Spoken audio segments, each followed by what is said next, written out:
bil huda wa dinil haq liyudhhira 'alad dini kullih walau karihal musyrikun walau karihal munafiqun wa kafa billahi syahida. Wassalatu wassalamu ala nabiyil karim nabiyina wa habibina Muhammad sallallahu alaihi wasallam wa ala alihi wa ashabihi radhiyallahu anhum wa man tabi'ahum bi ihsan ila qiyamis saah. Ayolah ikhwahul mustami'in wal mustami'at pendengar Radio Hidayah 103.4 FM di Kota Pekanbaru dan sekitarnya atau yang mendengarkan melalui streaming kami www.radiohidayah.com dimanapun berada. Al-Musyahidin wal Musyahidah pemirsa yang menyimak siaran kami melalui beberapa media sosial seperti Instagram, YouTube atau juga halaman Facebook Radio Hidayah FM Kota Pekanbaru. Kembali kami menyapa ruang dengar Anda semuanya dan juga layar kaca Anda dalam kajian rutin ya setiap Selasa qabla asar bersama guru kita Al-Ustaz Jeffrey Halim LCMA hafizahullah taala dalam kajian fikih yang bermazhab Syafi'iyah yang diambil dari kitab Al-Ghayah wa Taqrib atau yang masyhur kita kenal dengan matan Abi Syuja'. Di kesempatan kali ini sebelumnya kita mendengarkan tentang hukum-hukum mengqashar salat atau ya meringkas salat. Kini kita dengarkan hukum menjamak salat atau menyatukan dua waktu salat. Bagaimana hukumnya kita akan dengarkan, namun sebelum kita dengarkan kajiannya, Ana Abu Auni guru dari Radio Hidayah FM akan membuka kajian kita dengan sapaan hangat kepada guru kita Al-Ustaz Jeffrey Halim LCMA hafizahullah taala. Assalamualaikum ya Ustazana. Waalaikumsalam warahmatullahi wabarakatuh. Kaifa haluka ya Ustazana? Alhamdulillah bi khair. Hayakumullah wa barakallahu fi. Wa fika barakallah ya Ustazana. Kaum muslimin dan muslimah rahimanillah wa yakum jami'an dimanapun Anda berada, edisi hari ini hari Selasa sore ya qabla asar, kita berada di tanggal 17 Jumadal Ula atau Jumadil Awal 1446 Hijriah bertepatan 19 November 2024. Taib, seperti yang Anda sampaikan tadi, setelah mendengarkan hukum-hukum tentang mengqashar salat, kini kita akan dengarkan hukum-hukum yang berkaitan dengan menjamak salat, tentunya dalam mazhab Syafi'iyah. Baik pemirsa dan pendengar dimanapun Anda berada, selamat menimba ilmu syar'i dan langsung saja kepada Ustaz kita persilahkan. Falyatafaddal mashkura. Bismillahirrahmanirrahim. Alhamdulillah hamdan yuwafi ni'amahu wa yukafi mazida. Ya Rabbana lakal hamdu kama yanbaghi li jalali wajhika wa 'azimi sultanik. Asyhadu an la ilaha illallah wahdahu la syarika lah wa asyhadu anna Muhammadan 'abduhu wa rasuluh. Rabbi israh li sadri wa yassir li amri wahlul 'uqdatan min lisani yafqahu qawli. Allahumma zidna ilman warzuqna fahman. Allahumma 'allimna bima yanfa'una wanfa'na bima 'allamtana innaka 'ala kulli syai'in qadir. Allahumma ya hayyu ya qayyum bi rahmatika nastaghits fa aslih lana sya'nana kullah wa la takilna ila anfusina tarfata 'ain. Kaum muslimin dan muslimat, para pemirsa dan pendengar dimanapun antum dan antuna berada, yang semoga senantiasa dirahmati dan diberkahi oleh Allah Subhanahu wa taala. Bersyukur kita kepada Allah Azza wa Jal atas segala limpahan nikmat karunia anugerah yang telah berikan kepada kita, sehingga dengan semua itu di siang hari ini Allah Subhanahu wa taala kembali memberikan kemudahan kepada kita untuk melanjutkan kajian rutin yang kita laksanakan setiap Selasa siang menjelang sore. Kita berdoa kepada Allah Subhanahu wa taala semoga kita semua diberikan oleh Allah Azza wa Jal ilmu yang bermanfaat dan juga diberikan kemudahan dan taufik untuk senantiasa mengamalkannya. Amin ya rabbal alamin. Selanjutnya, salawat dan salam semoga senantiasa tercurah kepada baginda Rasulullah sallallahu alaihi wasallam. Allahumma salli ala Muhammad wa ala ali Muhammad. Semoga salawat dan salam tersebut juga tercurah kepada keluarga beliau, kepada istri-istri beliau Ummahatul Mukminin, kepada anak-anak beliau, kepada para sahabat radhiyallahu anhum ajma'in, dan orang-orang yang senantiasa istiqamah di dalam mengikuti sunnah-sunnah Nabi Muhammad sallallahu alaihi wasallam ila qiyamis sa'ah. Kaum muslimin dan muslimat, para pemirsa dan pendengar yang dimuliakan oleh Allah Subhanahu wa taala, kita lanjutkan membaca kitab matan Abi Syuja', matan Al-Ghayah wa Taqrib, sebuah kitab fikih bermadzhab Asy-Syafi'i yang ditulis oleh Syekh Ahmad bin Al-Husain bin Ahmad Al-Asfahani rahimahullahu taala, yang lebih dikenal dengan Al-Qadi Abu Syuja'. Di pertemuan kali ini kita akan membaca tentang masalah al-jam'u fil safari wal hadar, hukum menjamak salat dalam keadaan safar dan dalam keadaan mukim hadar. Setelah sebelumnya di pertemuan yang lalu kita membahas tentang masalah hukum mengqasar salat. Ya, jadi kalau kita perhatikan memang mengqasar salat itu merupakan pengkhususan kepada orang-orang yang dalam menempuh perjalanan, ya, yaitu khusus kepada orang-orang yang musafir saja. Sedangkan kalau jamak, ya, menggabungkan dua waktu salat di satu waktu, maka ini boleh dilakukan oleh orang yang musafir, demikian juga boleh dilakukan oleh orang yang dalam keadaan mukhim atau dalam keadaan tidak safar. Di sini beliau mengatakan rahimahullah, wa yajuzu lil musafiri ay yajma'a baina adh-dhuhri wal 'ashri fi waqti ayyihima syaa' wa baina al-maghribi wal isya' fi waqti ayyihima syaa'.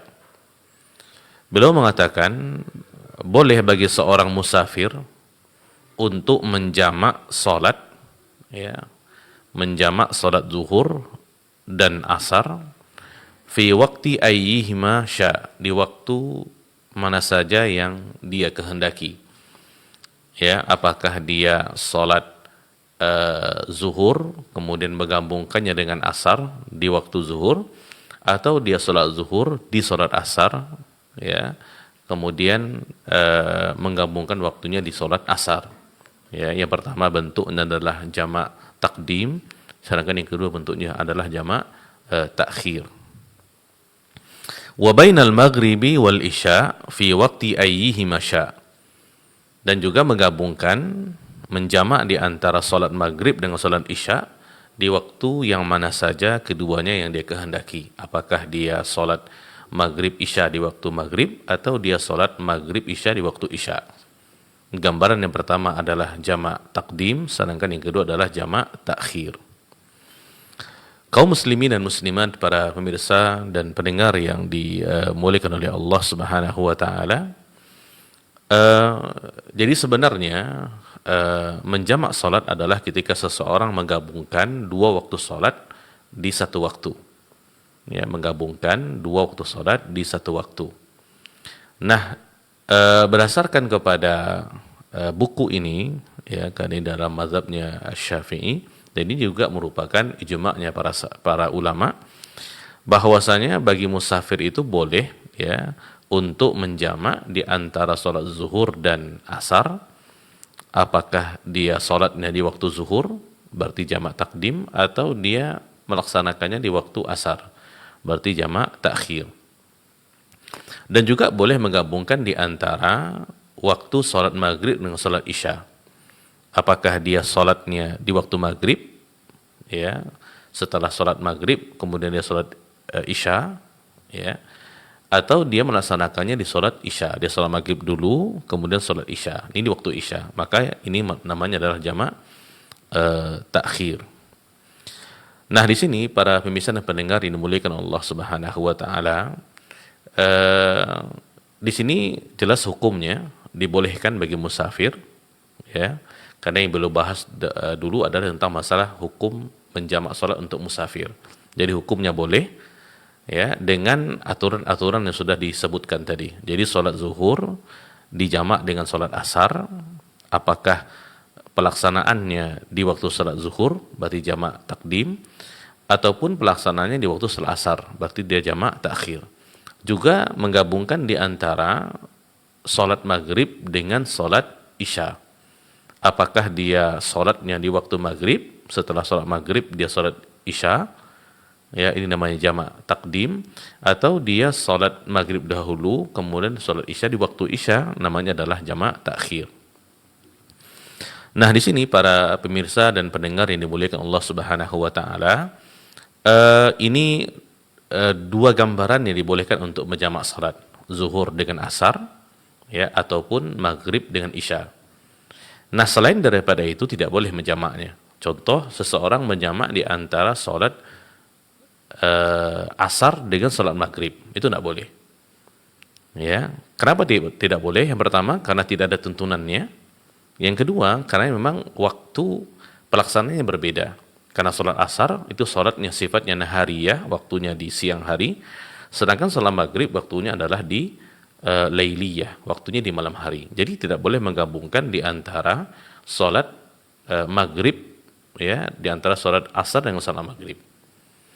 Sebagaimana tidak boleh menggabungkan di antara waktu sholat isya dengan sholat subuh. Karena juga waktunya berbeda. Juga tidak boleh menggabungkan di antara sholat subuh dengan sholat zuhur. Ya, ini aturan-aturan yang telah ditentukan. Ya, ini bukan hanya di mazhab Syafi'i, tapi juga di seluruh mazhab. Ya, ijma' ulama mengatakan menjamak dalam kaidah yang seperti itu. Jadi zuhur dengan asar, kemudian maghrib dengan isya. Ya, nah selainnya itu tidak boleh. Ya, bolehnya bagi musafir untuk menjamak salat. Dalilnya dalam sebuah hadis, ya, daripada sahabat Nabi sallallahu alaihi wasallam, Muadz bin Jabal radhiyallahu an, beliau mengatakan, "Anna Nabi sallallahu alaihi wasallam kana fi ghazwati Tabuk." Bahwasanya Nabi sallallahu alaihi wasallam ketika peperangan Tabuk, idza irtahala qabla an tartafi asy-syams akhara adh-dhuhra hatta yajma'aha ila al-'asri yusallihima jami'an. Apabila beliau sallallahu alaihi wasallam memulai perjalanan sebelum tingginya matahari, berarti masih di pagi hari, maka beliau sallallahu alaihi wasallam, kata Muadz, akhara adh-dhuhra, beliau mengakhirkan pelaksanaan salat zuhur hatta yajma'aha ilal asri, sehingga beliau menggabungkannya dengan salat asar. Yusallihima jami'an, beliau salat dua salat itu secara bersamaan di waktu asar. Karena beliau tadi mengakhirkan salat zuhur ke waktu asar. Ya. Kemudian wa idza irtahala ba'da zaghi syams shalla adh-dhuhra wal 'asr jami'an summa sara. Dan apabila beliau memulai perjalanan, ya, setelah tergelincirnya matahari, maka beliau akan sholat zuhur dan asar secara bersamaan, kemudian beliau sara, melanjutkan perjalanan. Ya, berarti ini adalah jamak takdim. Yang pertama tadi jamak takhir. Wa kana idza irtahala qabla al-maghrib akhara al-maghriba hatta yusalliha ma'al isya. Dan adalah beliau sallallahu alaihi wasallam apabila memulai perjalanan sebelum maghrib, maka beliau akan menunda pelaksanaan waktu maghrib sehingga beliau salat maghrib bersama dengan salat isya. Ini takhir. Wa idza irtahala ba'da al-maghribi ajjala al-isya'a fa shallaha ma'al maghrib. Ketika beliau memulai perjalanan safar setelah maghrib, maka beliau akan menyegerakan pelaksanaan salat isya, maka beliau akan salat isya bersama salat maghrib. Jadi salat maghrib dulu, kemudian salat isya. Ya, ini hadis rawahu at-Tirmidzi wa Abu Dawud. Ini hadis diriwayatkan oleh Imam Abu Dawud dan juga oleh Imam at-Tirmidzi. Ya, jadi ini merupakan dalil yang menunjukkan kepada kita bahwasanya Nabi sallallahu alaihi wasallam ketika beliau safar, beliau menjamak salat. Berarti ketika kita safar, kemudian kita menjamak salat, menggabungkan dua waktu, salat wajib menjadi di satu waktu, maka kita sudah meneladani Nabi sallallahu alaihi wasallam. Selain itu merupakan keringanan daripada Allah Subhanahu wa taala ketika kita menjamak salat dalam keadaan safar, kita juga dalam rangka untuk meneladani Nabi sallallahu alaihi wasallam. Ya, karena prinsipnya setiap yang dilakukan oleh Nabi sallallahu alaihi wasallam dalam masalah agama itu adalah sebuah keutamaan. Karena beliau adalah seseorang yang paling sempurna penghambaan dirinya kepada Allah Subhanahu wa taala, dan kita sebagai umatnya diperintahkan untuk senantiasa mencontohi beliau sallallahu alaihi wasallam. Jadi ketika kita menjamak salat dalam keadaan safar, berarti kita melakukan dua hal. Yang pertama adalah mengambil rukhsah yang Allah berikan, ya. Kemudian yang kedua dalam rangka untuk meneladani Nabi sallallahu alaihi wasallam dalam hal ini. Ya. Karena memang kalau kita perhatikan sebenarnya safar ini sebenarnya jamak ini, ya, walaupun dia identik dengan safar, ya, tetapi dia sebenarnya juga dibolehkan kepada orang yang dalam keadaan mukim, ya, tidak dalam keadaan safar. Ya, oleh karena sebagian ulama menyebutkan, ya, seperti Syekh Al-Utsaimin rahimahullah, di antara sebab bolehnya seseorang menjamak salat adalah ketika sakit, ya, ketika dalam keadaan hujan, dan adanya masyaqqah. Ya, termasuk di antara masyaqqah itu adalah dalam keadaan safar, karena safar itu bentuknya adalah sebuah bentuk daripada al-masyaqqah, kesulitan dan kesusahan ketika itu. Baik kaum muslimin dan muslimat, para pemirsa dan pendengar yang dimuliakan oleh Allah Subhanahu wa taala. Kemudian setelah beliau membahas tentang masalah hukum menjamak salat, ya, untuk orang musafir, beliau melanjutkan, wa yajuzu lil hadiri fil matari ay yajma'a bainahuma fi waqtil ula minhuma. Nah, sekarang beliau membahas tentang masalah hukum menjamak salat untuk orang yang hadir. Maksud orang yang hadir ini adalah orang yang mukim. Dia hadir di tempatnya, di tempat dia tinggal. Nah, ternyata seperti yang sudah kita sampaikan tadi, jamak ini bukan khusus kepada orang musafir saja.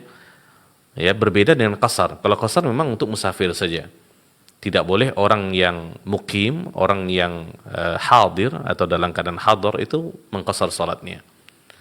Nah, ini beda dengan menjamak. Ya, bahwasanya orang yang dalam keadaan mukim, ya, dibolehkan untuk menjamak salat. Ya, tetapi menjamaknya ini tentu dengan aturan-aturan, ketentuan-ketentuan yang ada dalam syariat. Di sini beliau mengatakan wa yajuzu lil hadiri, dibolehkan bagi orang yang hadir, orang yang mukim, tidak musafir, untuk menjamak salatnya ketika turun hujan, fil matari. Di sini beliau mengatakan mensyaratkan fi waqtil ula minhuma, dan ini pelaksanaannya adalah di waktu yang pertama. Artinya ketika kita dalam keadaan hujan, kita mukim dalam keadaan hujan, hujannya ini hujan yang lebat, ya, bukan hujan gerimis, itu bukan gitu, ya. Karena sebenarnya turun hujan ini itu merupakan masyaqqah kepada sebagian orang untuk bisa keluar rumah. Nah, itu maksudnya.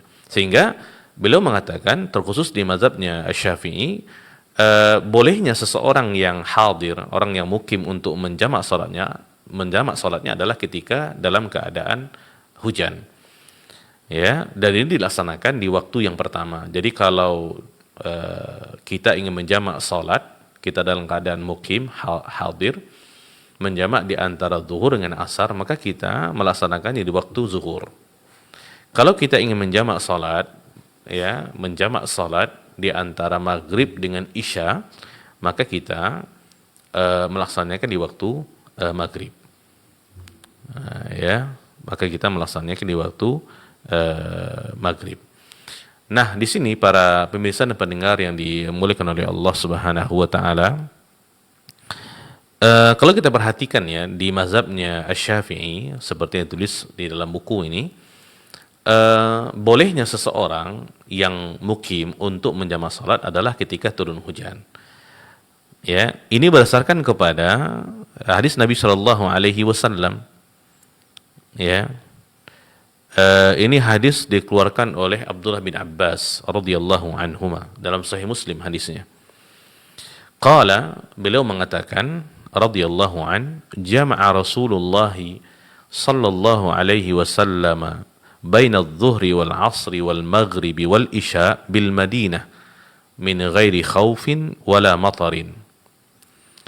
Beliau mengatakan radhiyallahu an, Rasulullah sallallahu alaihi wasallam menjamak salat, ya, zuhur dengan asar dan juga maghrib dengan isya di kota Madinah min ghairi khaufin wala matarin. Tidak disebabkan karena rasa takut dan juga tidak disebabkan karena hujan. Min ghairi khaufin wala matarin, bukan karena ketakutan, ya, rasa takut, dan bukan juga karena faktor hujan. Maka faqila li Ibnu Abbas radhiyallahu anhuma, ditanyakan kepada Abdullah bin Abbas, ma arada ila dzalik, ya, apa yang diinginkan oleh Rasulullah sallallahu alaihi wasallam tentang hal itu, kenapa beliau sallallahu alaihi wasallam melakukan hal itu? Maka Abdullah bin Abbas mengatakan, arada alla yuhrija ummatahu, ya, beliau sallallahu alaihi wasallam melakukan hal itu agar umatnya tidak kesulitan, agar umatnya tidak merasakan kesulitan. Ya, ini hadis di dalam Sahih Muslim. Nah, ini hadis para pemirsa dan pendengar yang dimuliakan Allah Subhanahu wa taala. Yang pertama menerangkan kepada kita bahwasanya menjamak salat, ya, disebabkan karena rasa takut dan hujan, itu merupakan sesuatu yang terjadi pada zaman Nabi Shallallahu Alaihi Wasallam. Ya, hal itu biasa terjadi gitu. Jadi kalau dalam keadaan takut atau dalam keadaan hujan, mereka akan menjamak salat. Nabi Shallallahu Alaihi Wasallam dan para sahabat. Nah, itu dilakukan sudah biasa. Ya, kalau kita perhatikan yang dikatakan oleh Syekh Albani rahimahullah, ya, ketika beliau mengomentari tentang hadis ini, hadis yang kita baca ini, beliau mengatakan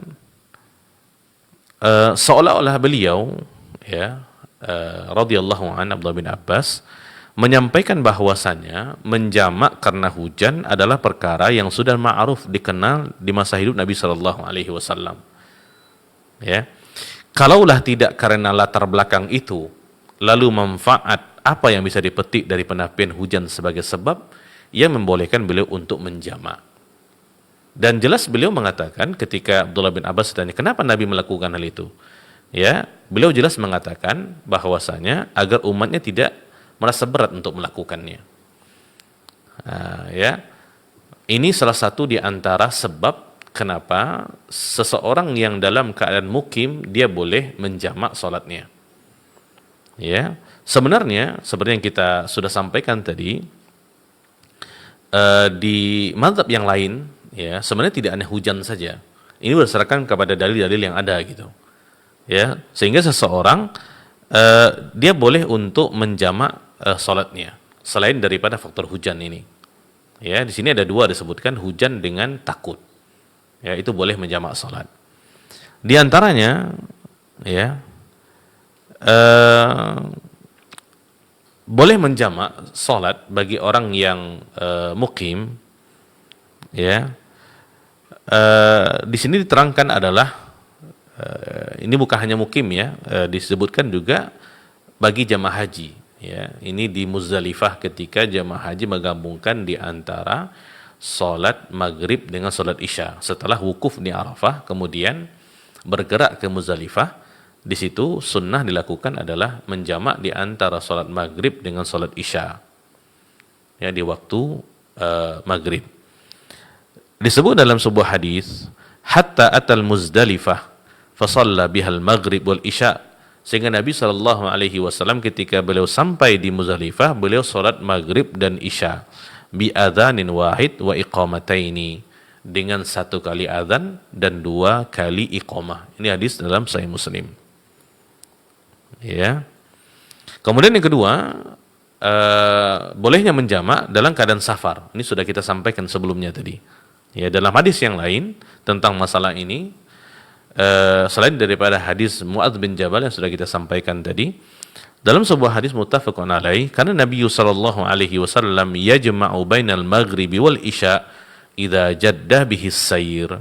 Rasulullah sallallahu alaihi wasallam menjamak salat maghrib dengan salat isya apabila beliau sudah mulai perjalanan. Ya. Kemudian yang ketiga, bolehnya menjamak salat adalah ketika dalam keadaan sakit. Ya. Jadi dalam keadaan sakit sekalipun ya dia dalam keadaan hadir ataupun mukim, dia boleh untuk menjamaknya. Tetapi ini para pemirsa dan pendengar dimuliakan Allah Subhanahu wa taala dikembalikan kepada ada atau tidak adanya masyaqqah. Dan juga dilihat kepada besar atau kecilnya masyaqqah itu. Maksudnya adalah ketika seseorang ditimpa sebuah penyakit yang berat. Yang mana kalau seandainya dia melaksanakan sholat di waktunya, itu memang seharusnya ya, tapi dalam keadaan-keadaan tidak normal, ya, dalam keadaan-keadaan darurat tentu berubah bentuknya.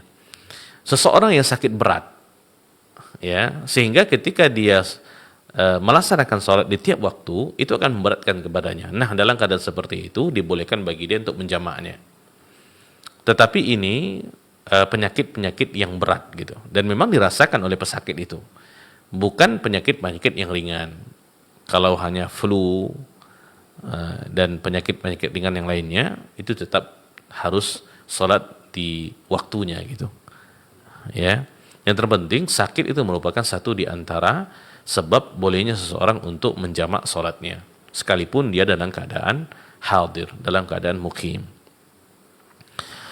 Baik, kemudian yang keempat, juga bagi wanita yang mengalami darah mustahadah. Ini darah mustahadah, dia bukan darah haid, bukan darah nifas. Ya.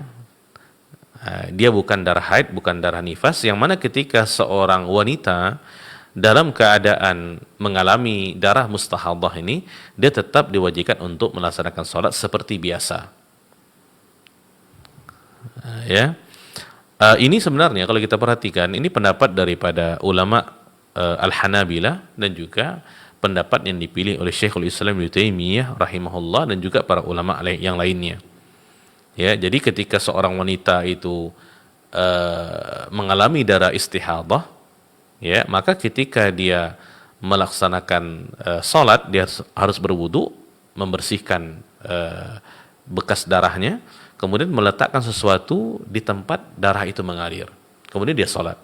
Nah, dalam keadaan seperti ini, tentu menyusahkan kepada sebagian daripada wanita untuk melaksanakan sholat. Karena bisa jadi darah itu keluar cukup deras gitu. Nah, seorang wanita dalam keadaan istihadah ini, dia dibolehkan untuk menjamak sholatnya. Ya, karena itu sudah bentuk daripada masyaqqah. Kalau dia berwudu, kemudian sholat di tiap waktu gitu. Apalagi dalam keadaan darah itu mengucur cukup banyak. Nah, ya. Ini berdasarkan kepada sebuah hadis daripada Hamnah binti Jahash radhiyallahu anha. Rasulullah sallallahu alaihi wasallam itu pernah berkata kepada beliau, "Fa in qawiti ala an tuakhiri adh-dhuhra wa tu'ajjili al-'asra fataktasilina wa tajma'ina baina as-salataini faf'ali." Ya. Nabi mengatakan kepada Hamnah binti Jahash radhiyallahu anha, apabila kamu mampu untuk mengakhirkan salat zuhur, menjadikan salat zuhur di akhir waktu, dan mempercepat salat asar, menjadikan salat asar di awal waktunya, kemudian kamu mandi dan menjamak kedua salat tersebut, maka lakukanlah.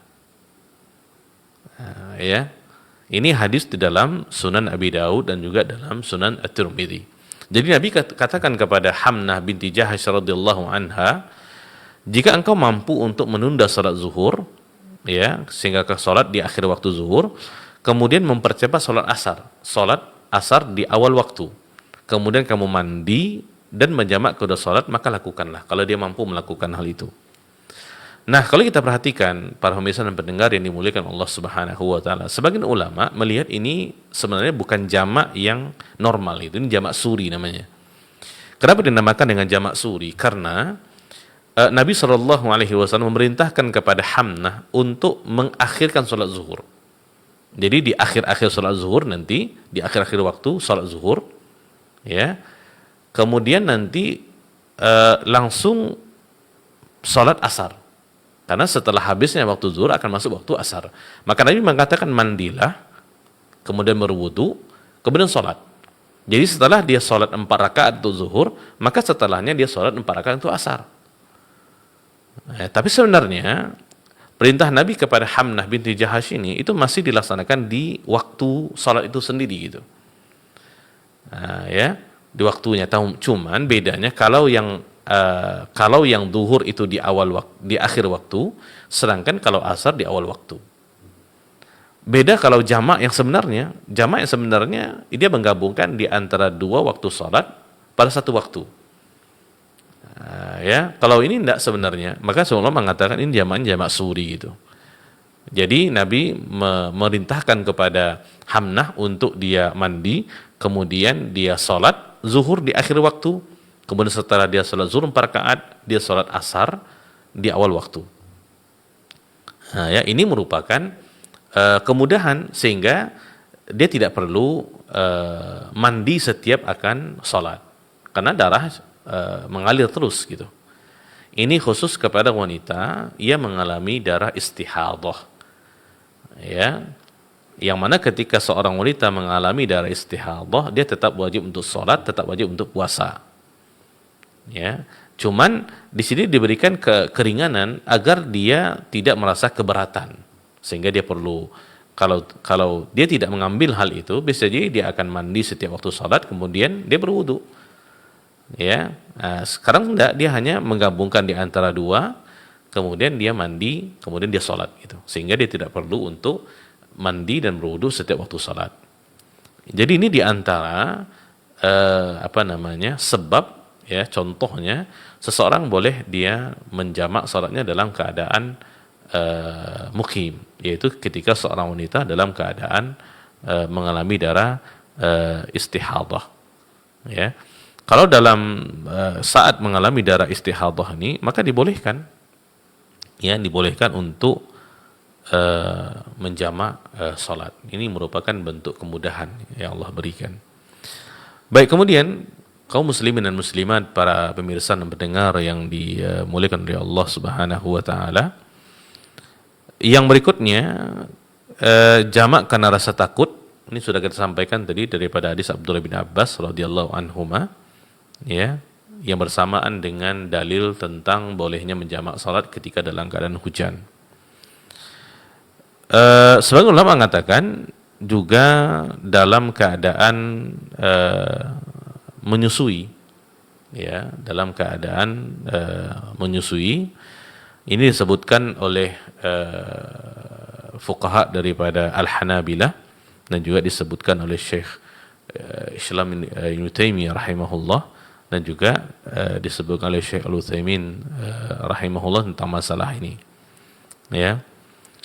Yang mana ketika seseorang wanita dalam keadaan menyusui anaknya merasa sulit karena harus mengganti dan mencuci pakaiannya setiap waktu sholat, mungkin dia tidak merasa nyaman dengan hal itu karena dia sebenarnya bukan najis ya, cuman ketika ASI itu keluar terlalu banyak, jadi menyebabkan nanti pakaiannya akan basah, sehingga ketika adakan sholat dia menggantinya karena dia tidak nyaman, sehingga tidak menghadirkan khusyuk ketika melaksanakan sholat.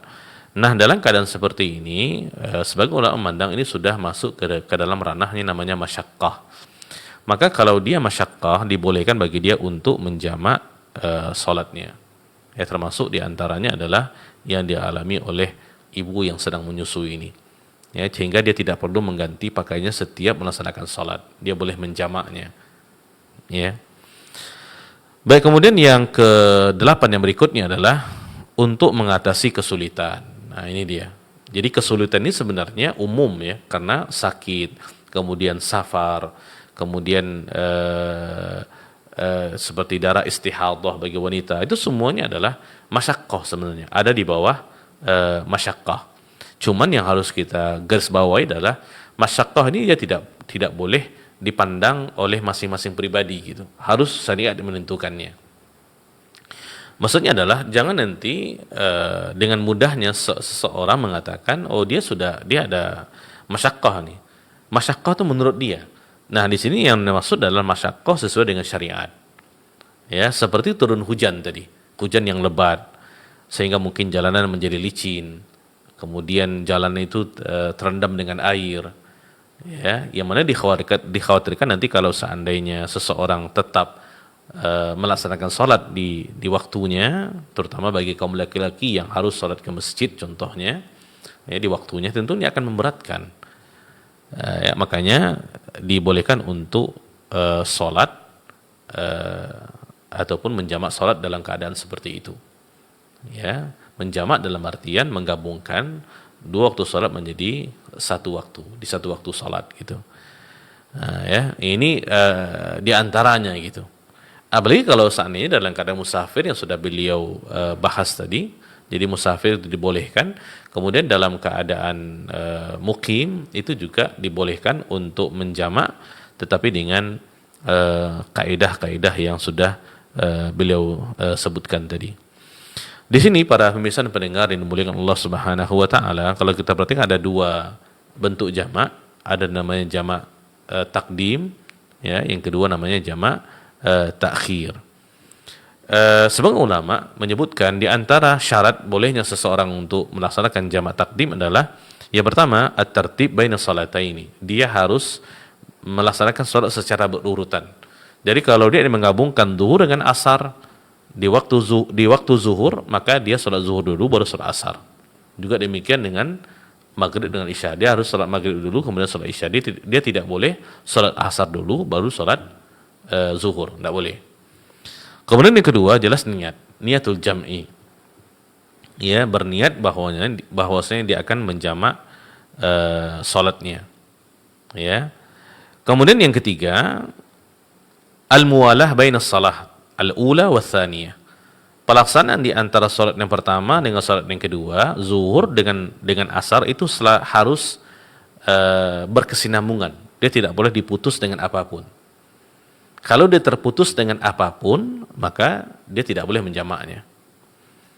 Dan azan dan iqamah itu bukan pemutus. Kan kalau kita menjamak salat, ya, kita satu kali azan untuk dua waktu salat dan iqamah untuk masing-masing waktu salat. Ya. Dan ulama mengatakan bahwasanya azan dengan iqamah itu bukan fasil, itu bukan pemutus gitu. Ya. Jadi kalau dia terputus dengan sesuatu maka tidak boleh, ya, untuk menjamak salatnya. Artinya dia salat zuhur dulu di waktu zuhur, kemudian dia melaksanakan aktivitas lain gitu. Kemudian dia langsung salat asar setelahnya. Itu tidak boleh, itu fasil namanya. Ini kalau jamaknya jamak takdim. Ya. Kemudian yang keempat khusus bagi yang musafir, ya, adalah hendaklah safar itu berkelanjutan sampai nanti dia berada pada waktu salat yang kedua. Ya, kalau seandainya dia sampai di tujuan sebelum sampai di rumahnya sebelum masuk waktu yang kedua, maka dia tidak boleh menjamaknya. Ya. Baik, kemudian untuk jamak takhir, ya, yang pertama dia harus dengan niat jamak di waktu salat yang pertama, kemudian safar juga harus berkesinambungan, ya, dia tidak boleh bagi orang yang safar dia sampai ke rumahnya kemudian dia menjamak, tidak boleh. Ini dua untuk jamak takhir, ya. Ini bentuk dua jamak takdim dengan takhir. Baik, mungkin ini para pemirsa dan pendengar yang dimuliakan Allah Subhanahu wa taala yang dapat kita sampaikan hukum menjamak salat, ya, bagi yang musafir dan juga bagi yang mukim. Mungkin demikian yang baik daripada Allah Subhanahu wa taala, tidak baik kelemahan daripada diri saya pribadi. Wassallallahu wassalam ala nabiyina Muhammadin wa ala alihi washabihi wasallim. Wassalamualaikum warahmatullahi wabarakatuh. Waalaikumsalam warahmatullahi wabarakatuh. Jazakallahu khairan kita ucapkan kepada guru kita Al-Ustaz Jeffrey Halim LCMA hafizahullah taala yang sudah melanjutkan pembahasan kitab Matan Abi Syuja' atau kitab Al-Ghayah At-Taqrib fikih yang bermadzhab Syafi'iyah. Baik kaum muslim dan muslimah, demikian untuk pembahasan sore hari ini dalam pembahasan hukum-hukum yang berkaitan dengan menjamak salat. Baik, karena waktu sudah masuk, mohon maaf untuk pertanyaan Abu Hanifah di Tarai dan juga yang lainnya tidak bisa kita ajukan lagi. Kini kita akan putarkan kumandang azan pertanda masuknya waktu untuk menunaikan pada salat fardu asar di wilayah Kota Pekanbaru dan sekitarnya. Mohon maaf atas segala kesalahan dan kekurangan. Jazakallahu khairan kita ucapkan sekali lagi kepada guru kita Ustaz Jeffrey Halim LCMA hafizahullah ta'ala dan kepada anda semuanya pemirsa dan pendengar dimanapun berada.